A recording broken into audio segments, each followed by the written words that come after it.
प्राधिकरण के हर अधिकारी से कहना चाहता हूँ, फेरिस्त मेरे पास है, मुझसे फेरिस्त ले, बरेली में कितना अवैध निर्माण हो रहा है इस समय मैं फेरिस्त दूंगा और सारे अवैध निर्माण आप गिराइए। 7 साल बाद अधिकारियों की नींद क्यों टूटी और 7 साल बाद जब एक व्यापारी का पैसा यहाँ करोड़ों रुपए लग गया और अगर ये गलत है तो शोरूम को गिराया क्यों नहीं गया? यानी कि पहले बनाने के लिए पैसा लिया जाता है और बड़ा अधिकारी जब आके इन पे प्रेशर बनाता है तो उसी बिल्डिंग को गिराने के लिए फिर इन पे दंड डाला जाएगा। कारण यह है कि शोरूम नहीं गिरेगा और इस पर दंड पड़ेगा और दंड पड़ने के बाद एक मोटी रकम व्यापारी से ले ली जाएगी। अभी मैं आ गया हूँ दिल्ली रोड पर, परसा खेड़ा पर, बरेली से दिल्ली को जो कनेक्ट करता है उस रोड पर।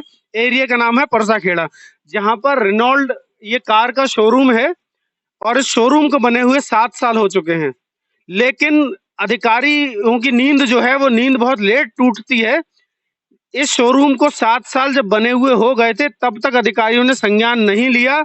ये शोरूम जब बन रहा था तब कोई जेईए यहाँ पर नहीं आया होगा प्राधिकरण का ये देखने के लिए कि ये प्रमाणित है या नहीं है, इसका मानचित्र जो है वो प्राधिकरण से पास किया गया है या नहीं किया गया है। सवाल सबसे बड़ा है कि 7 साल बाद अधिकारियों की नींद क्यों टूटी और 7 साल बाद जब एक व्यापारी का पैसा यहाँ करोड़ों रुपए लग गया और करोड़ों रुपए लगने के बाद जब ये शोरूम भली प्रकार से संचालित होने लगा, उसके बाद ऐसी कौन सी घटना घटी कि प्राधिकरण के अधिकारियों को याद आता है, अचानक नींद टूटती है और नींद टूटने के बाद वो कहते हैं साहब ये पट्टी लगा दो लाल रंग की, और ये लाल रंग की पट्टी लगाकर इस पूरे शोरूम को सील कर दिया जाता है। अब ये शोरूम बीडीए बरेली प्राधिकरण ने सील कर दिया है। सबसे बड़ा सवाल जो है वो कोई पूछने की जहमत नहीं कर पाता है, कोई नहीं पूछ पाता है इन अधिकारियों से। मैं आपको एक एक पॉइंट वाइज आपको बताऊंगा ये स्कैम किस तरीके से घटता है और कैसे होता है। जब ये जमीन पर व्यापारी अपना निर्माण करते हैं किसी भी तरीके का, तो वही क्षेत्र का जेईए या जो भी उस समय अधिकारी होता है वो आता है मुआयना करने के लिए और सेटिंग कर लेता है, और सेटिंग के चलते ये निर्माण चालू हो जाते हैं इस तरीके के। फिर कुछ समय बाद बड़ा अधिकारी आता है, जब वो बड़ा अधिकारी इन छोटे अधिकारियों के डंडा करता है तब ये अधिकारी बिलबिलाते हैं और फिर जाते हैं कि हमें जाके वहां मुआयना करना है और देखना है कि ये बिल्डिंग कैसे बन गई। यानी कि पहले बनाने के लिए पैसा लिया जाता है और बड़ा अधिकारी जब आके इन पे प्रेशर बनाता है तो उसी बिल्डिंग को गिराने के लिए फिर इन पे दंड डाला जाएगा, पेनल्टी डाली जाएगी और लाखों या हो सकता है करोड़ों रुपए भी इनसे लिया जाए पेनल्टी के रूप में, दंड के रूप में। मैं सिर्फ ये बताना चाहता हूं कि ये जो कुछ भी अवैध निर्माण होता है, अगर प्राधिकरण चाहे तो 1 इंच भी अवैध निर्माण नहीं हो सकता शहर के अंदर। प्राधिकरण के भ्रष्ट अधिकारी निर्माण करवाते हैं, खुद मिलकर वो लोग इस तरीके की बिल्डिंग बनवाते हैं। फिर कोई एक ईमानदार बड़ा अधिकारी आएगा, थोड़े दिन ईमानदारी की बातें करेगा और उसके बाद इस तरीके से यहाँ से मोटा पैसा लिया जाएगा। और अगर ये गलत है तो शोरूम को गिराया क्यों नहीं गया? अगर ये मानकों के अनुकूल नहीं बना है तो ये पट्टी ही क्यों लगाई, इसे गिरा देना चाहिए था। कारण यह है कि शोरूम नहीं गिरेगा और इस पर दंड पड़ेगा और दंड पड़ने के बाद एक मोटी रकम व्यापारी से ले ली जाएगी।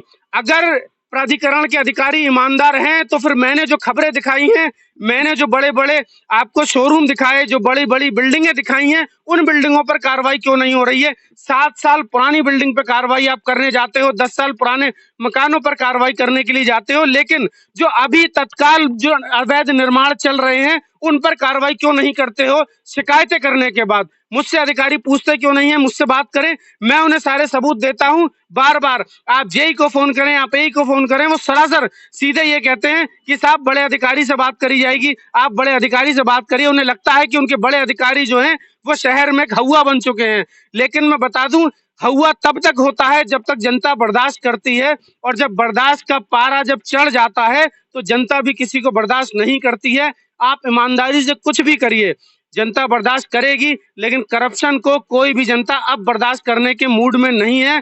मैं यहाँ पर ये इसलिए दिखाने के लिए आया हूँ कि अगर इस व्यापारी ने जिसका ये शोरूम बना है गलती की है तो उससे ज्यादा बड़ी गलती प्राधिकरण के उन अधिकारियों ने की है जिन अधिकारियों ने इस शोरूम को बनने दिया।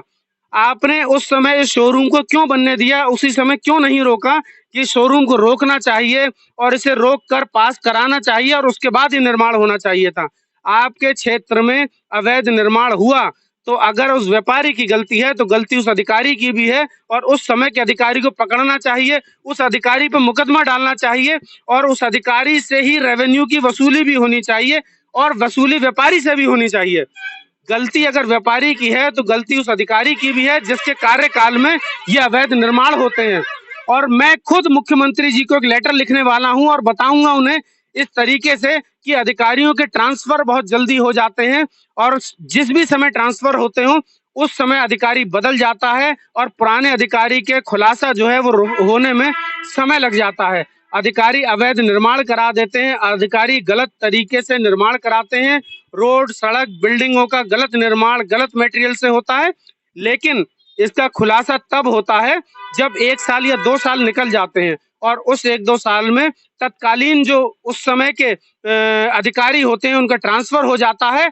लेकिन मैं ये कहना चाहता हूं मुख्यमंत्री जी से, और ये बात पहुंचाना चाहता हूं कि जिस समय जिस अधिकारी के कार्यकाल में गलत काम होता है, भले ही उसका खुलासा 2 साल बाद हो, 3 साल बाद हो, उस अधिकारी पर भी कार्रवाई होनी चाहिए, क्योंकि जनता इतना सब कुछ नहीं जानती है, वो इतनी कानूनी प्रक्रिया नहीं जानती है। आपका अधिकारी आकर जब निर्माण होता है समझा देता है, पर्ची काट देता है, नहीं तो खुद अपना हवाला दे देता है, और वो खुद अवैध निर्माण कराता है। उसके बाद आप आकर, जब करोड़ों रुपए व्यापारी लगा देता है, कोई व्यक्ति लगा देता है, और उसके बाद आकर आप उसे धमकी देते हैं, आप इस तरीके की पट्टी चिपकाते हैं उसे गिराने के लिए। तो अगर आपको गिराना है तो बरेली की फेरिस्त, मैं प्राधिकरण के हर अधिकारी से कहना चाहता हूं, फेरिस्त मेरे पास है, मुझसे फेरिस्त ले, बरेली में कितना अवैध निर्माण हो रहा है इस समय, मैं फेरिस्त दूंगा और सारे अवैध निर्माण आप गिराइए।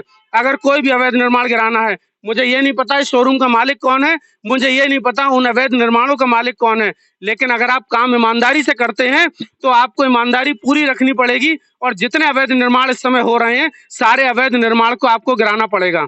ये मैं बार बार और जनता को भी बताना चाहता हूं। अगर आपके पास कोई यही किसी भी तरीके का पैसा मांगता है तो हो सकता है ये अधिकारी एक्शन ना ले, अधिकारी ना आए, लेकिन आप मुझे फोन करिए, मैं तत्काल वहां पर पहुंचकर बताऊंगा। आप 10 लाख 20 लाख 50 लाख की प्रॉपर्टी खरीदते हैं, उसके बाद एक निर्माण कराते हैं, उससे अच्छा ये होता है कि आप 1-8 लाख रुपए और खर्च करिए, और बकायदा उसको प्राधिकरण से पास कराइए नक्शे को, उसके बाद बनाइए।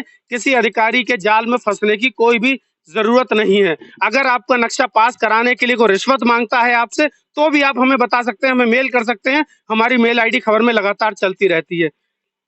मुझे इस खबर के बारे में पता लगा और मैं यहाँ आया हूँ शहर से 15 किलोमीटर दूर, और मैं ऐसी ही लगातार खबरें आपको दिखाता रहूंगा। अगर आपको मेरी खबरें अच्छी लगती हैं तो मेरे चैनल को सब्सक्राइब करिए, ताकि आप लोगों से हमें हिम्मत मिल सके, और हम आगे ऐसे ही भ्रष्ट और करप्ट लोगों की प्रति खबरें आपको दिखाते रहें, और ताकि कार्रवाई उन पर होती रहे। बने रहिए एक्सपोज टुडे के साथ। जय हिंद।